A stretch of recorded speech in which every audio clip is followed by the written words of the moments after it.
Welcome back, and we're in part two of our conversation with Jay Stevens. Jay, just as we were, setting up then, you were talking about, you thought when you're in the gym you'd be able to, what was that you were saying? Obviously coming from doing a little bit of fitness before, you just would have thought you'd be strong to do chin-ups. And it wasn't until I got to the gym and could only do about 3 or 4, you actually realise that the muscles that you needed, you don't have anymore. And to do chin-ups, it's a lot of your posterior muscles in your back, but when you're pushing a wheelchair, the only muscles you're using are your chest, your triceps, and these 2 fingers. So that's all you're using. So you've got no back muscles, and you're very hunched around, and the main muscles you're using, obviously, to pull yourself up are obviously your posterior muscles. And I actually had no grip strength, because the last 3 fingers are the main ones you use for your grip. The only 2 strong ones I have are your index finger and your thumb, because that's all you push the wheelchair with. So that was an interesting one from wheelchair life.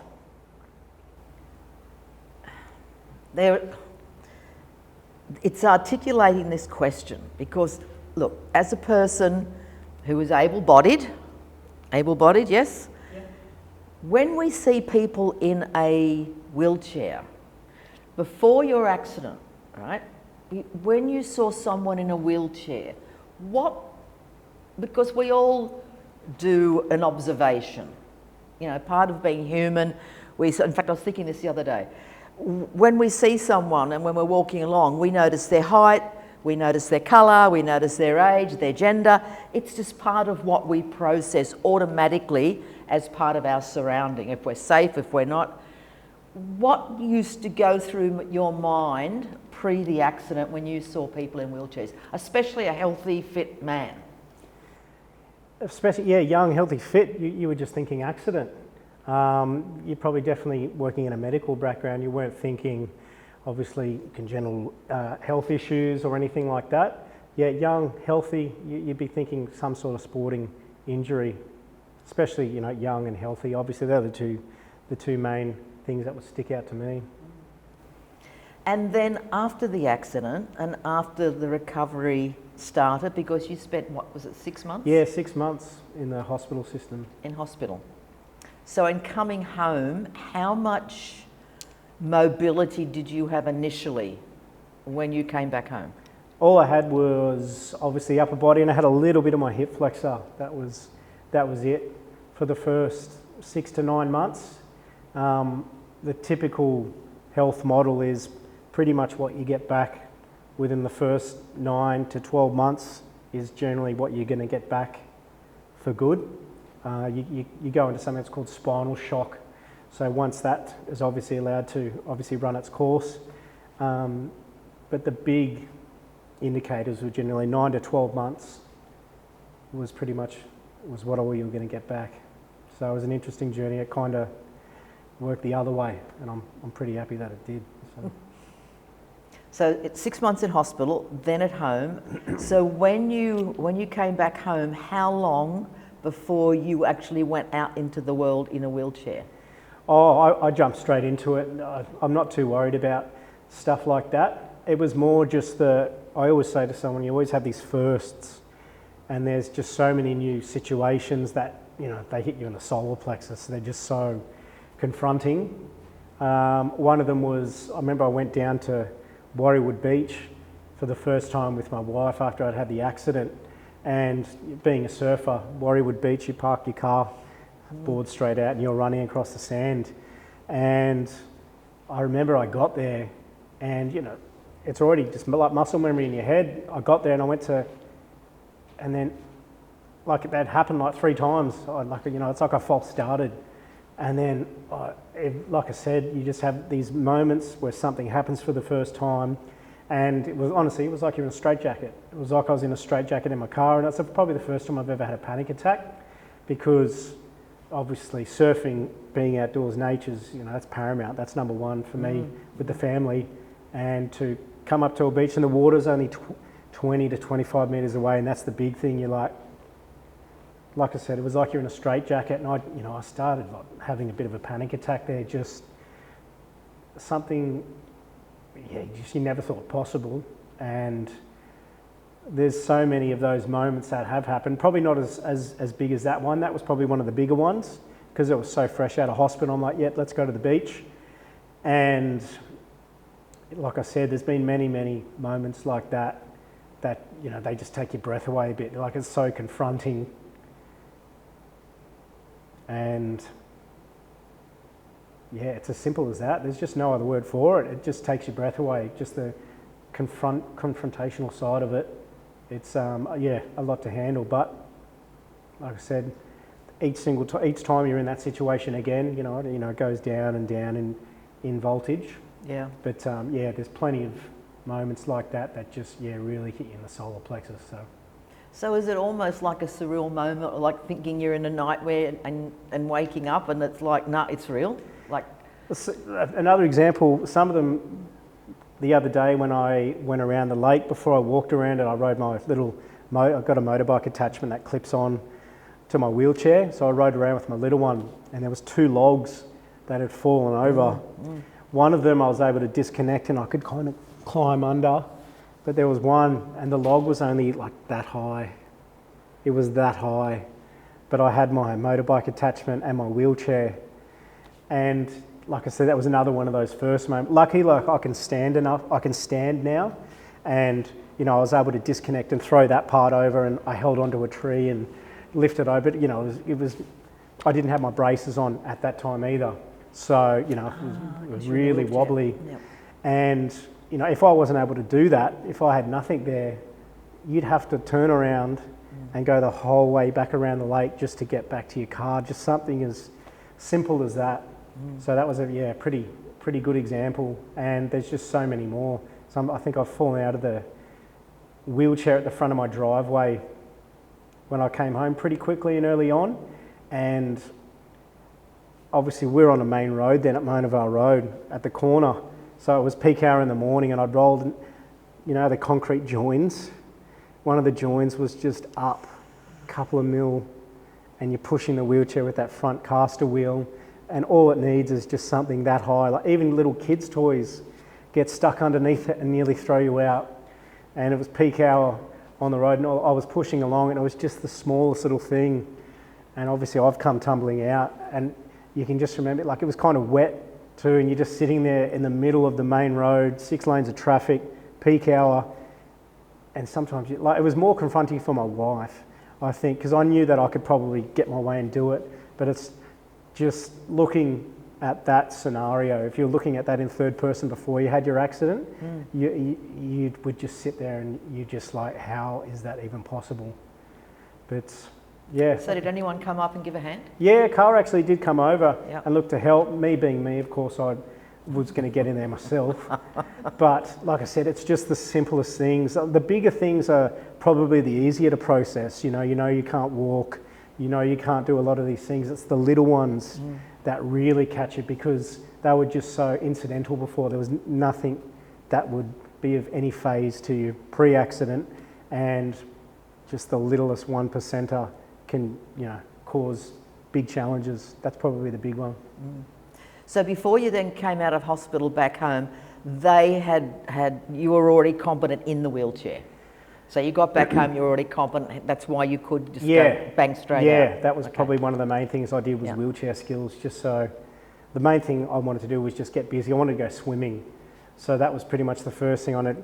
I started doing learn to drive courses because I had to get new hand controls for the car.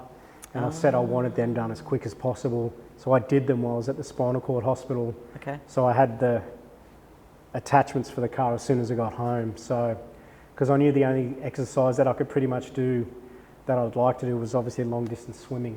Yep. So that was obviously first and foremost. Anything where I could do, you know, long, slow endurance exercise where you can kind of get in a rhythm and switch off a little bit. So did you have to buy a van that you could? No, I was actually connected to my car. It's a pretty simple procedure. I think it's just a ring that sits inside the steering wheel, so you use your thumbs. But how did you get from your wheelchair into your car? Yeah, I had to learn how to transfer. Okay.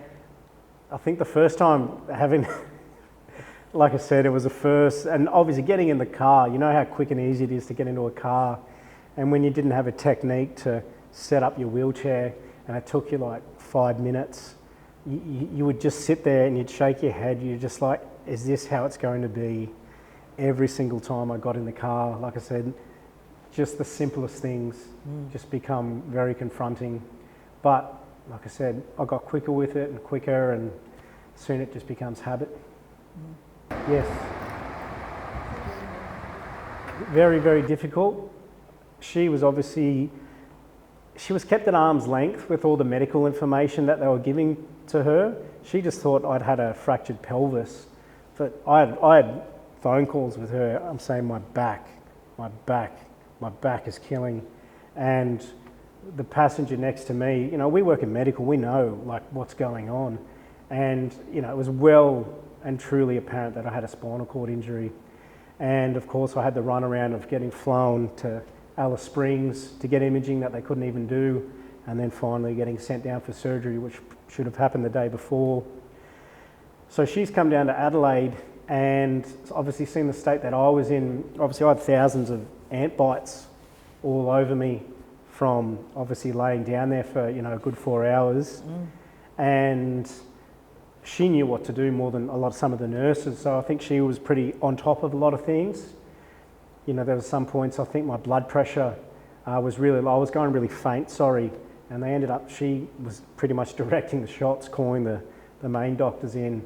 I'd have a few blood transfusions and stuff, but they weren't picking up on that stuff. So I think her coping strategy, probably the best thing for her was to go into nurse mode. So after that too, she was without me for 6 months, and trying to deal with an accident of that magnitude happening, your husband not home. Kai was only 18 months old. So yeah, she's pregnant. Yes. Yeah. Yeah, so like I said, the first year for her was probably just as traumatic, or probably even more, because I'm the one who had all the services around me. She was obviously the one at home by herself.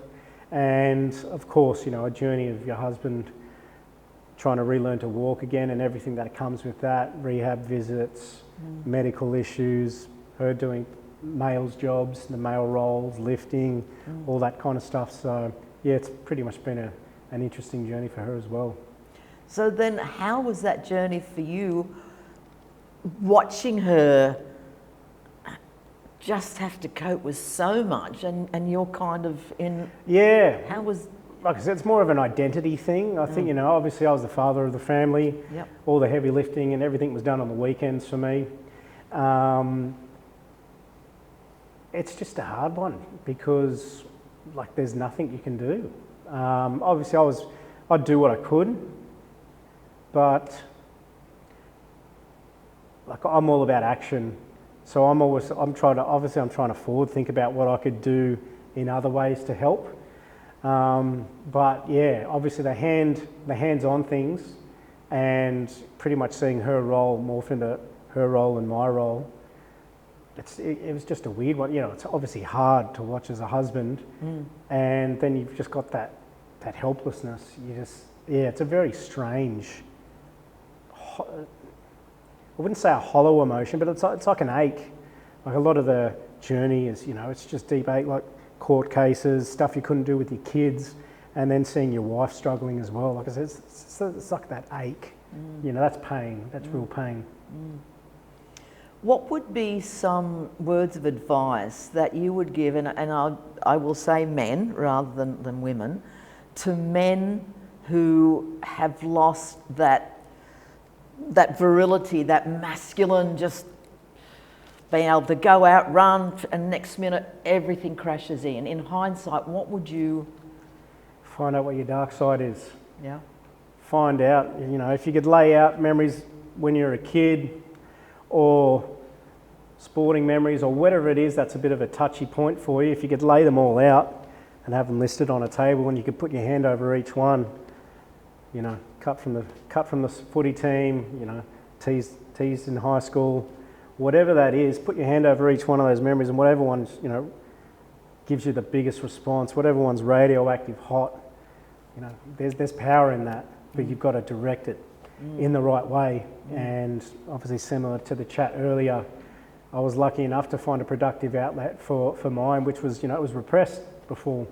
I never found a productive outlet for that anger and, that defiance and that inner rebel.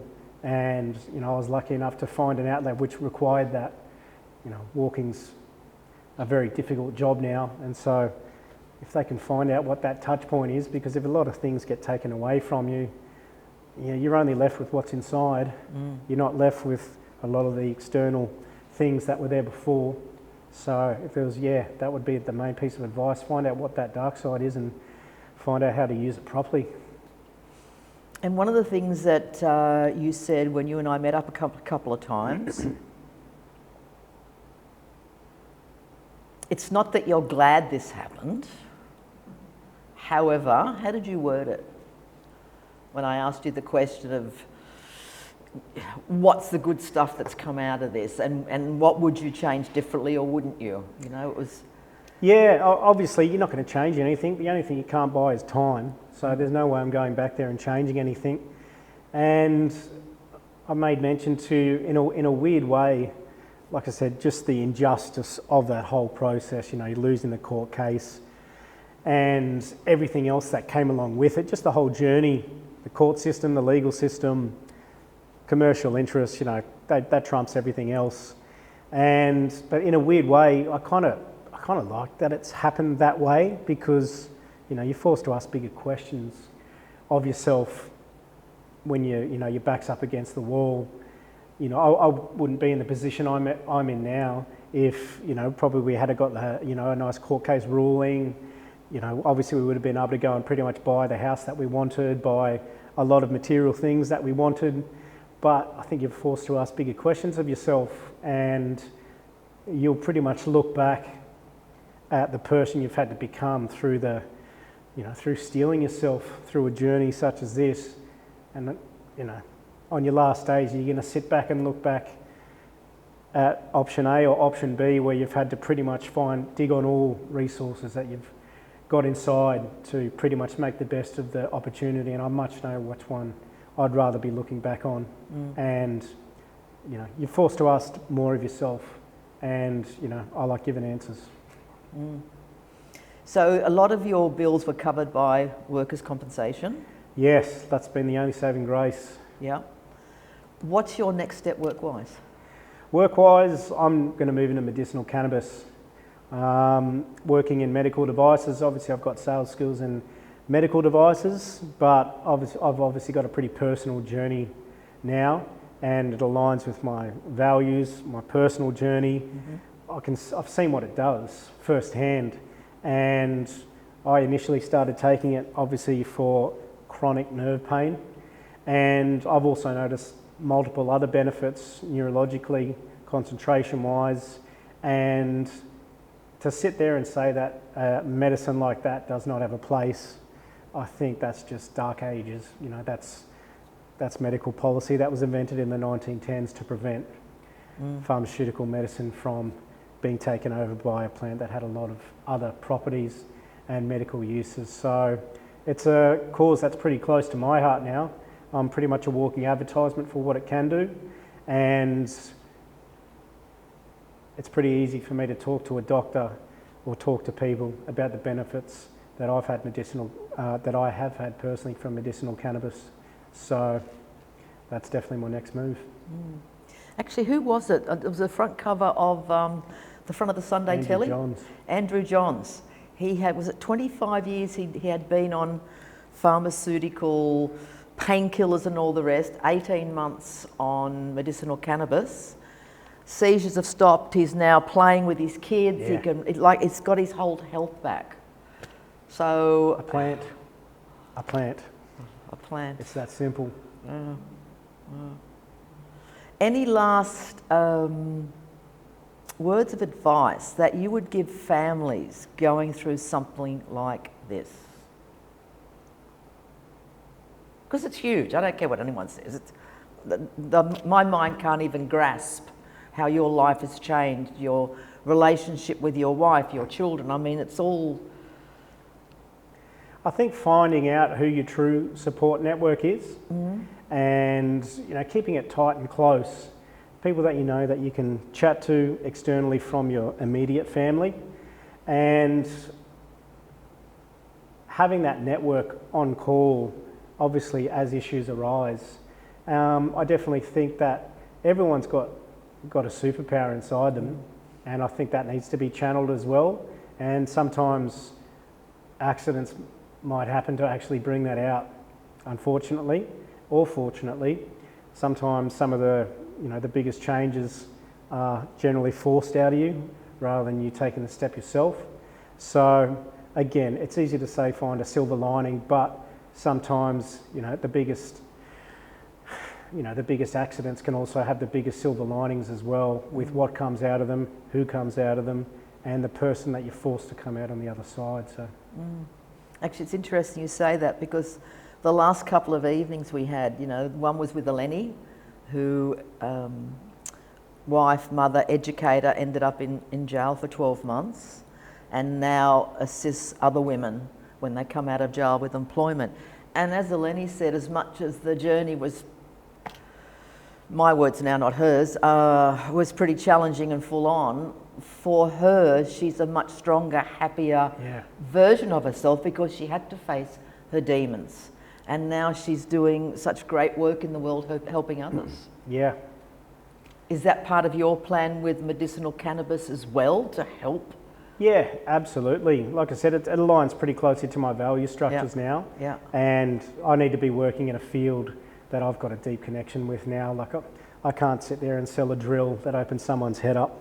Yeah. I'd rather be selling a product that opens their head up from the inside. and I certainly know the physical benefits it has, but also the internal neurological benefits that it has as well. Yeah.